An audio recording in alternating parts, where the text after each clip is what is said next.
Explain the exchange policy to me. I don't know. What's the exchange policy? Do we have one? Yes, It's not the 72 you hour do. one, right? Yes.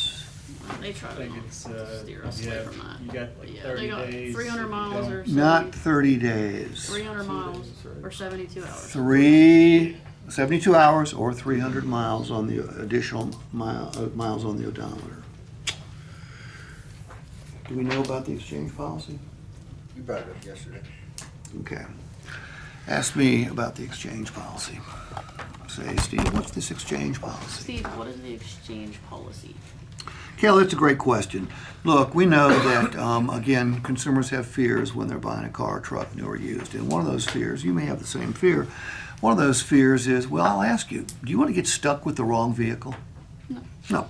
Now, look, chances are you'll pick out the right vehicle today, okay?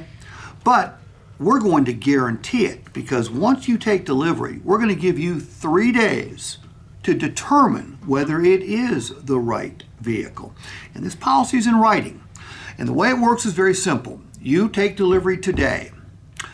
Over the next 3 days, if you decide that you want different equipment, different accessories, different options, a different color, if you don't feel the seat feels just perfect, if your dog takes a dislike to the vehicle and starts barking and won't stop, you have the right to bring it back and exchange it for another. That's not like a trade-in. Any dealer will let you trade a vehicle in immediately, but you take a huge financial loss when that happens. You don't lose a single penny when you exchange it with Premier. Again, 3 days, we ask that you don't put more than 300 additional miles on the odometer, and you need to bring it back in the same condition. But during those first 3 days, if you decide it's not right, Caleb, bring it on back, and we'll make it right with an exchange. When was the last time a dealer told you they'd do that for you? Never. No. You see, now what's the purpose of that program? To make it easier for the customer to say yes. These are little bitty things that will make a great big difference, all right? These little bitty things can make the difference between you selling 12 and 15 cars, or 15 and 20, or 25 and 30. Because if you can get people to say yes, who were otherwise going to go think about it, or shop around, or do this, that, or the other, you will keep them out of the market and in your clientele base.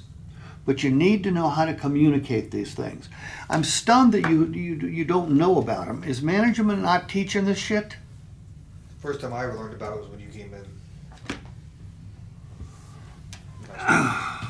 They did tell us not to touch on like the 72-hour thing. Like They told you. not to touch on it. It was just like iffy. Like there's like stipulations. Okay, well that's So- bullshit. I mean, look, John and Andrew put this program together 5 years ago. And one of the things we talked about was making it easier for the customer to say yes. If the customer doesn't know the goddamn thing exists, it's not going to make it easier for them to say yes, is it? Why am I yelling at you? You can yell. Okay. Well, I don't mean to yell at you. I want to yell at somebody. Okay, I'm going to have to make a visit over to Nissan. I can see right now.